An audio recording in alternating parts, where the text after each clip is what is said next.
Hello everyone, welcome to the channel. My name is Kaveri Shukla और इस video में हम लोग जो भी प्रैक्टिकल क्वेश्चंस रह गए थे, जो भी मॉक टेस्ट हम लोग डिस्कस कर रहे थे, उसी की ये सीरीज है कि जो 27 जून 2025 शिफ्ट 1 में जो पेपर हुआ है, ठीक है, तो उसी की ये शिफ्ट 1 का ये जो मॉक टेस्ट पेपर है, पीवाईक्यू पेपर है, मॉक टेस्ट डिस्कस कर रहे हैं। ठीक है, फिर से रिवाइज कर रहे हैं, तो इसमें ये न्यूमेरिकल क्वेश्चन जो भी रह गए थे उसको डिस्कस करेंगे इस वीडियो में। ठीक है, और ऑलरेडी यहाँ पे थ्योरी क्वेश्चन सब कुछ हो चुके हैं। आई होप कि आप लोगों ने वो वीडियोस देख ली होंगी। अगर आपको हमारी वीडियो अच्छी लग रही हो तो प्लीज चैनल को सब्सक्राइब कर दीजिए, वीडियो को लाइक भी कर दीजिए और अपने फ्रेंड्स को शेयर भी कर सकते हैं। और कोई भी प्रॉब्लम या क्वेरी या कुछ भी क्वेश्चन पूछना हो तो आप क्वेश्चन कमेंट करके क्वेश्चंस भी पूछ सकते हैं, हम उसका रिप्लाई जरूर करेंगे। ठीक है, तो लेट्स स्टार्ट। ठीक है, तो क्वेश्चन नंबर यहाँ पे 14 है, जो कि न्यूमेरिकल क्वेश्चन है। A company has 10% 20 lakh debentures। ठीक है, the EBIT of the company 5 lakh and the equity capitalisation rate is 16। Calculate the overall cost of capital. ठीक है, हमें यहाँ पे ओवरऑल कॉस्ट ऑफ कैपिटल पता करना है। कैसे पता करेंगे, देखिए। सबसे पहले तो cost of cap overall cost of capital जो है, ठीक है, मतलब कि इसको कैसे कैलकुलेट करना है। इसका फॉर्मूला क्या हो जाएगा, EBIT upon total market value of the firm. ठीक है, EBIT upon total market value of the firm हो जाएगा। सबसे पहले तो हमें क्या करना है कि कैलकुलेट करना है total market value of the firm. ठीक है, हमें सबसे पहले यहाँ पे value of the firm calculate करना है। ठीक है, तो कैसे कैलकुलेट करेंगे कि तो डिबेंचर आर इशूड एट, देखो 20 लाख 10% इंटरेस्ट पे। ठीक है, तो 20 लाख जो है उसका 10% हम लोग निकालेंगे तो कितना आएगा। ठीक है, 20 लाख का 10% हम लोग निकालेंगे तो कितना आएगा। ठीक है, 20 लाख का 10%, तो पहले हम लोग value of the firm calculate करेंगे। यहाँ पे एक्सप्लेनेशन भी आप चेक कर सकते हो, तो इसको कट कर देंगे। ठीक है, ये कट कर देंगे, ये 2 लाख करके यहाँ पे आ जाएगा। ठीक है, 2 लाख यहाँ पे आ जाएगा। ठीक है, तो ये हमारा स्टेप 2 हो चुका है, स्टेप 1 हो चुका है। अब स्टेप 2 में क्या करना है कि कैलकुलेट करना है market value of the equity. ये कैलकुलेट क्या कर रहे हैं हम लोग, मार्केट वैल्यू ऑफ द डेब्ट। ठीक है, मार्केट वैल्यू ऑफ द डेप्ट, क्योंकि डिबेंचर दिया है ना, तो मार्केट वैल्यू ऑफ द डेप्ट यहाँ पे कैलकुलेट कर रहे हैं। फिर उसके बाद हम लोग इक्विटी कैलकुलेट करेंगे। ठीक है, इक्विटी हमें क्या दिया गया यहाँ पे, EBIT। EBIT ऑलरेडी यहाँ पे क्वेश्चन में दे रखा है। ठीक है, 5 लाख दे रखा है यहाँ पे, 5 लाख दे रखा है। ठीक है, और इंटरेस्ट और, ठीक है, तो यहाँ पे आगे देखते हैं। ठीक है, तो EBIT 5 लाख है। ठीक है, इंटरेस्ट हमारा 2 लाख आ गया है। नेट इनकम कैसे निकलेगी, EBIT माइनस इंटरेस्ट कर देंगे तो हमारा यहाँ पे 3 लाख आ जाएगा। ठीक है, और यहाँ पे कैपिटलाइजेशन रेट भी दिया गया है 16%। कैपिटलाइजेशन रेट दिया गया हमें 16%। ठीक है, और ये भी एक फॉर्मूला है कि नेट इनकम निकालने का। नेट इनकम कैसे निकलेगी कि हम जब EBIT में इंटरेस्ट हटा देंगे, ठीक है, क्योंकि EBIT में इंटरेस्ट इंक्लूडेड है ना, तो इंटरेस्ट हटा देंगे, फिर टैक्स देखिए यहाँ पे I और T, तो इंटरेस्ट हटा दिया तो हमारा 3 लाख आ गया। ठीक है, कैपिटलाइजेशन रेट यहाँ पे 16% है। तो मार्केट वैल्यू इक्विटी की कैसे निकालेंगे, ठीक है, मार्केट वैल्यू कैसे निकालेंगे, NI, मतलब नेट इनकम हमें निकालनी है, net income upon equity capitalisation rate. ठीक है, इसको कैसे डिनोट करते हैं, KE। ठीक है, ये हो जाएगा KE। तो यहाँ पे आ जाएगा 3 लाख हमारा जो आया था उसका 16%। ठीक है, 3 लाख।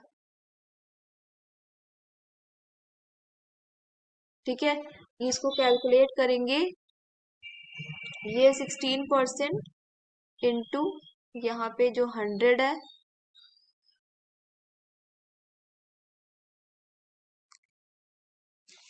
ठीक है, तो कैसे इसको कैलकुलेट करा जाएगा? 16 इसको यहाँ पे हम लोग कैलकुलेट करेंगे तो हमारा 75,000 आ जाएगा। ठीक है, 70 ये 18,75,000 यहाँ पे कैलकुलेट करके आ जाएगा। 16 हो गया। ठीक है, तो 16 हो गया 14, तो यहाँ पे ये 140 आया। ठीक है, अब 8 से कैलकुलेट करेंगे। 16 8 जा कितना होता है यहाँ पे? 16 8 जा 128 होता है। ठीक है, 128 30, तो यहाँ पे 12 आ जाएगा। ठीक है, और वैसे कैलकुलेट कर लेंगे तो हमारा ये आ जाएगा। ठीक है, 18,75,000। फिर उसके बाद कैलकुलेट करना है हम लोगों को। अब नेक्स्ट स्टेप देखिए, यहाँ पे थर्ड स्टेप क्या है? Calculate total market value. अब यहाँ पे हम लोग बी जो है कैलकुलेट करेंगे। कैसे कैलकुलेट करेंगे? जो भी डेप्ट है, मार्केट वैल्यू ऑफ डेप्ट plus market value of equity जो भी निकाला है।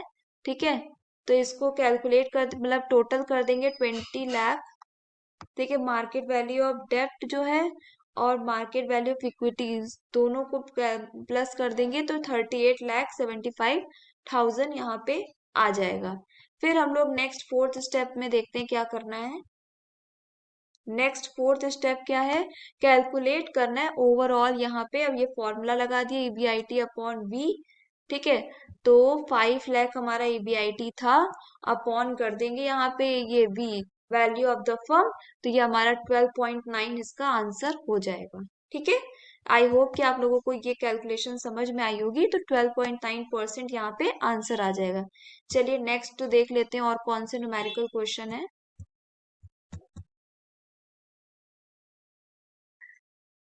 और कौन से न्यूमेरिकल क्वेश्चन है वो भी चेक कर लेते हैं। नहीं, ये नहीं है।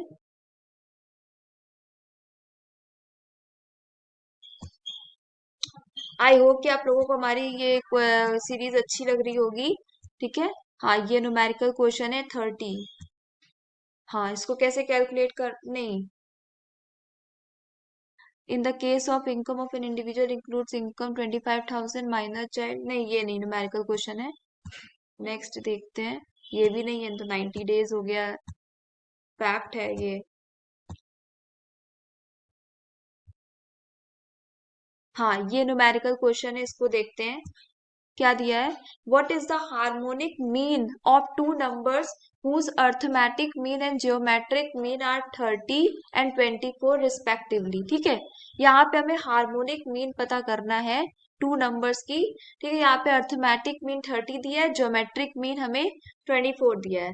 तो कैसे कैलकुलेट करेंगे कि देखिए, द हार्मोनिक मीन क्या होता है? Can be found using the relationship between arithmetic और ज्योमेट्रिक मीन, उसी को हार्मोनिक मीन। इसमें जो टू नंबर्स हैं, square of the geometric mean equals the product of the arithmetic mean and harmonic mean. This can be expressed, यहाँ पे देखिए ये ऐसे एक्सप्रेस होता है कि ज्योमेट्रिक मीन जो है, two numbers of geometric mean, जो ज्योमेट्रिक मीन का स्क्वायर है, ये प्रोडक्ट हो जाएगा arithmetic mean into harmonic mean. तो अर्थमेटिक मीन हमें 30 दिया गया है, ज्योमेट्रिक मीन हमें 24 दिया गया है। 24 का स्क्वायर क्या हो जाएगा? 576, और यहाँ 30 है। ठीक है, तो ये देखा जाए तो इस 576 और 30 नीचे आ जाएगा, इसको इससे डिवाइड कर देंगे।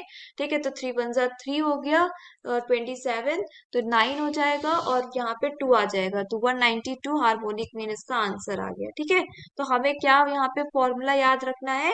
ये ये इक्वेशन हमें याद रखनी है। इस इक्वेशन से पूरा क्वेश्चन सॉल्व हो गया। ठीक है, तो आंसर आ जाएगा 19.2। चलिए नेक्स्ट क्वेश्चन देख लेते हैं।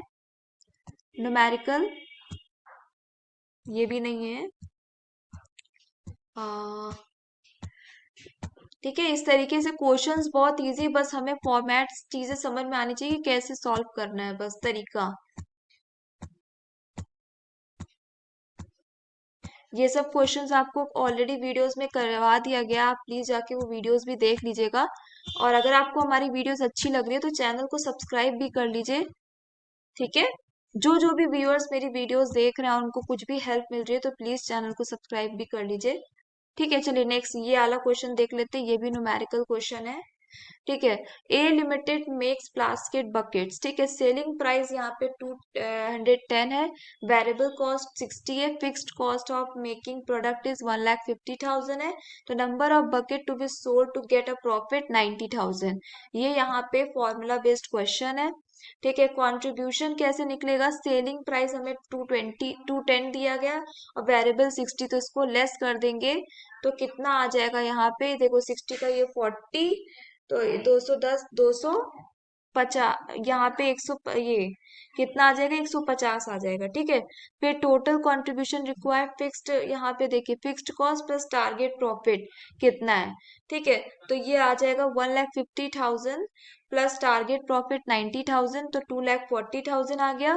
अब 2,40,000 को डिवाइड कर देंगे कंट्रीब्यूशन पर यूनिट, मतलब जो दिया गया है 150 जो निकाला था, तो 1600 यूनिट्स यहाँ पे आ जाएगा आंसर, ठीक है। बहुत ही इजी क्वेश्चन था ये। नेक्स्ट क्वेश्चन देख लेते हैं जो भी न्यूमेरिकल है। हाँ, ये वाला न्यूमेरिकल क्वेश्चन देख लेते हैं। The cross price elasticity between two goods A and B is 0.8 minus 0.8. If the price of the good B rises by 20%, how will the demand of for A change, ठीक है। तो यहाँ पे देखिए cross price elasticity of demand का formula क्या है कि percentage change in quantity demanded of A upon percentage change in price of B, ठीक है। तो क्रॉस प्राइस इलास्टिसिटी 0.8 दिया है परसेंट, और change in price of B यहाँ पे 20% दिया गया है। तो कैसे कैलकुलेट किया जाएगा, हमें यहाँ पे क्रॉस इलास्टिसिटी ऑलरेडी दे दिया गया है, और ये जो प्राइस यहाँ पे 20% दे दिया गया है, तो हमें यहाँ पे डिमांड निकालना है, इसको सॉल्व कर लेंगे 16% आ जाएगा। बहुत सिंपल था, बस ये फॉर्मूला याद होना चाहिए था, ठीक है। चलिए नेक्स्ट क्वेश्चन देख लेते हैं। और कौन सा न्यूमेरिकल क्वेश्चन है, ये तो हो गया था। ये वाला न्यूमेरिकल क्वेश्चन देख लेते हैं क्या है।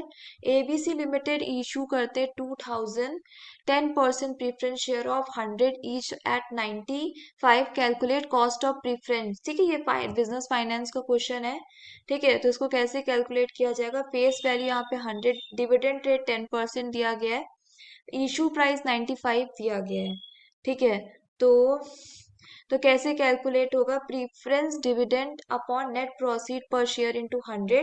तो यहाँ पे प्रीफरेंस डिविडेंड कितना आएगा, 100 का 10%, 10 ही आएगा अपॉन 95 इंटू 100, 10.53 इसका आ जाएगा, ठीक है। अगर कोई भी क्वेश्चन में डाउट हो तो कमेंट करके पूछ सकते हैं, ठीक है। नेक्स्ट क्वेश्चन देख लेते हैं। ये the price of the product decreases from 100 to 60 per unit. If the price elasticity of demand is 1.5 and the original quantity demand is 30 unit, what will be the new quantity demanded, ठीक है। तो इसमें देखिए initial price 100 दिया है, new price 60 दिया है, price elasticity of demand 1.5 दिया है, ओरिजिनल क्वांटिटी डिमांड 30 यूनिट्स दिया है। तो कैलकुलेट कैसे करेंगे, P2 minus P1 upon P1 into 100, तो 40% आ जाएगा यहाँ पे, ठीक है। तो यहाँ पे change percentage in demand quantity demand percentage change in price, ठीक है। तो ये 1.5 40%, यहाँ पे 60% आ गया। कैलकुलेट कर देंगे Q1 plus 60 upon 100 into Q1, यहाँ पे 30 प्लस 18 इक्वल टू 48%, 48 यूनिट्स आ जाएगा, ठीक है। चलिए देख लेते हैं और कौन से क्वेश्चन है न्यूमेरिकल के। एक और क्वेश्चन है न्यूमेरिकल का, ये a company produces and sells 10,000 toys, the selling price per toy is 500, को वेरिएबल कॉस्ट 200, यहाँ पे देखिए तो 300 इसका कंट्रीब्यूशन आ जाएगा, ठीक है। सेलिंग वेरिएबल फिक्स्ड यहाँ पे ये यूनिट सोल्ड है, तो ये 300 यहाँ पे आ जाए। कैलकुलेट करना है ईबीआईटी टोटल इन माइनस फिक्स्ड कॉस्ट 30 लाख को, तो ये तो 5 लाख बचेगा। और फिर हमें ऑपरेटिंग लीवरेज पता करना है ना, तो टोटल यहाँ पे कंबाइंड ये अपॉन बीआईटी, तो 30 लाख अपॉन 5 लाख 6 टाइम्स यहाँ पे आ जाएगा। चलिए देख लेते हैं और भी कोई न्यूमेरिकल क्वेश्चन है।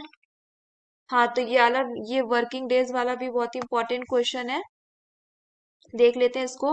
Raw material holding 60, supplier credit 15 days, ठीक है। तो ये प्रोडक्ट यहाँ पे ये सब हो गया, इसमें माइनस क्या करना है हमें, ये क्रेडिटर्स वाला जो पॉइंट है, क्रेडिटर्स क्रेडिट पीरियड को माइनस कर देंगे तो 120 डेज आ जाएगा। Thank you for watching my video. That's it.